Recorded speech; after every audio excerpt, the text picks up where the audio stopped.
శ్రీగురుభ్యో నమః. హరి ఓం. శ్రీమహాగణాధిపతయే నమః.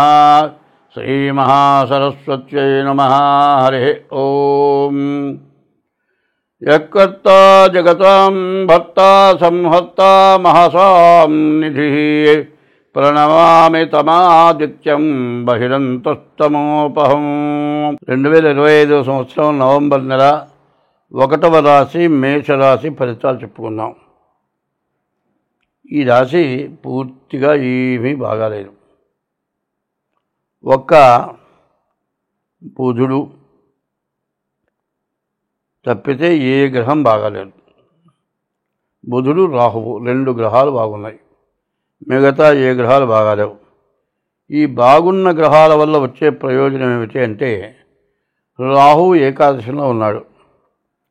ఈ రాహువు ఏకాదశిలో ఉంటే ఏమిటంటే, మీ తండ్రుల టైంలోనో మీ తాతల టైంలోనో ఎవరికన్నా అప్పిచ్చో మీ ఆస్తి ఆక్రమించుకోనో ఎన్నాళ్ళ నుంచే కోర్టులో దావా చేసినా గెలవలేకనో రౌడీజంతో వాళ్ళ ఆస్తి స్వాధీనం చేసుకోలేకపోయో ఇక మంది కాదు, వచ్చిన ఆస్తి కంటే చాలా పెట్టాము, వద్దు మనకి ఇక ఆస్తి రాకపోగా మన దగ్గర ఉన్నది కూడా వదిలించుకుంటామని వదిలేస్తారు.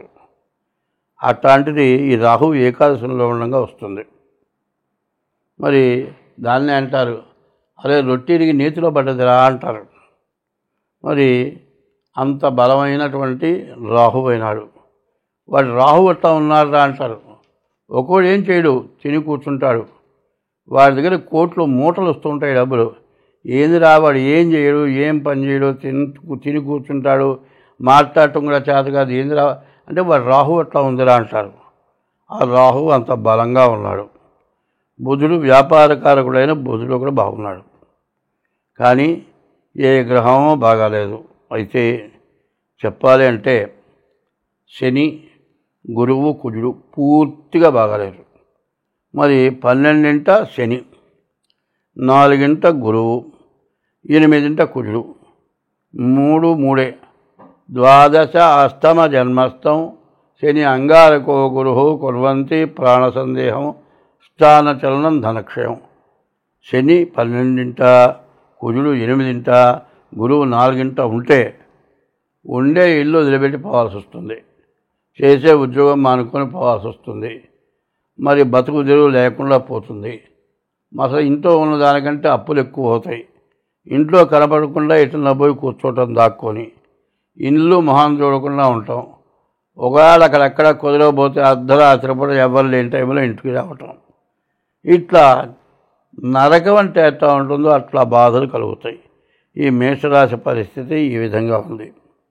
అయినా ఇప్పుడు మార్చి 30న 6 గ్రహాలు మీనరాశిలో చేరినాయి. వాటి వల్ల చాలా సమస్యలు పడుతున్నారు జనం. అది ముందుగా చెప్పాను.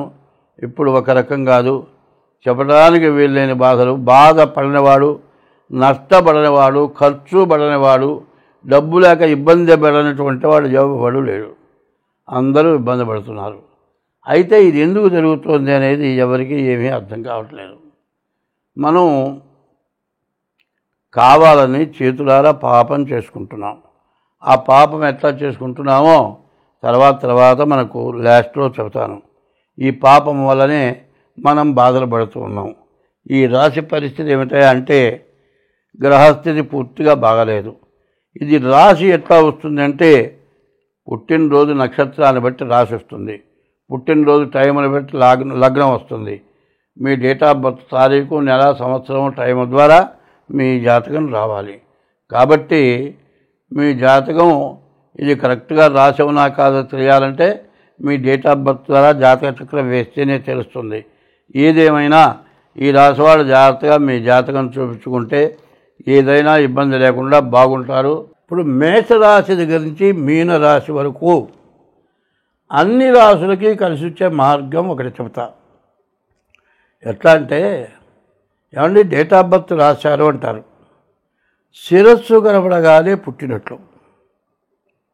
ఒక బిడ్డ 10 నిమిషాలు బయటకు వస్తుంది, 15 నిమిషాలు, 20 నిమిషాలు ఇంత ఒత్తిడితో బయటకు వచ్చిన తర్వాత ఏడ్చేటప్పటికి ఇంకో 10 నిమిషాలు అర్ధగంట పడుతుంది. మరి టైము తేడా, లగ్నం తేడా, నక్షత్ర పాదం తేడా, నక్షత్రం తేడా ఇట్లా వచ్చి చెప్పిన జాతకమే తారుమారవుతుంది.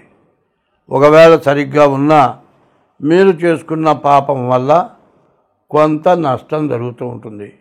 మరి ఇవన్నీ కూడా మహాపాపాల వంశంలో కొంతమంది మహాపాపాలు చేస్తారు. వాళ్ళు చేసిన పాపం బిడ్డ తరం అనుభవించాల్సి వస్తూ ఉంటుంది.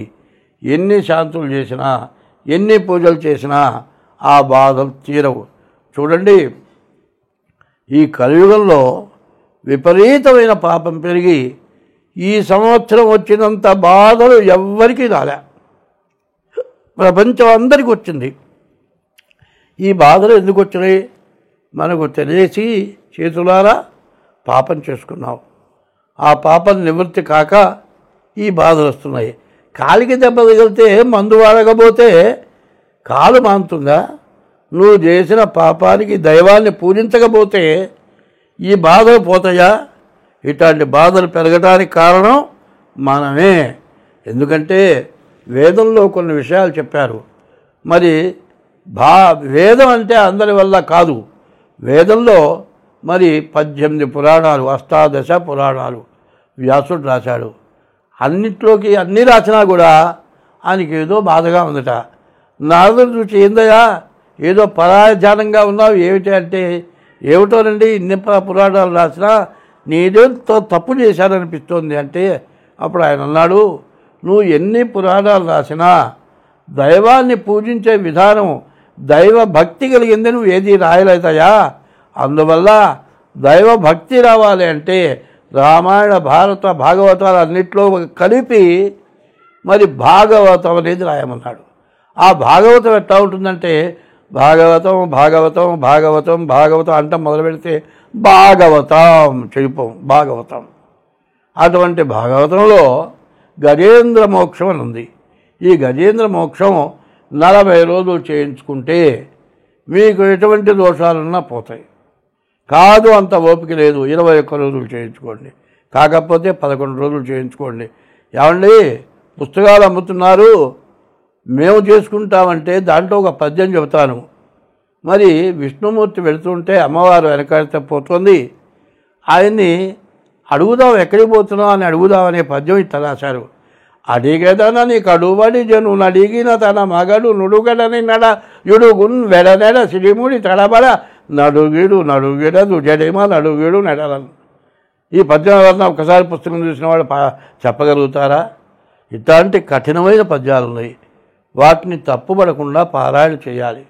మరి సప్తశతిలో మరి భార్యాము రక్షత భైరవేమనుంది.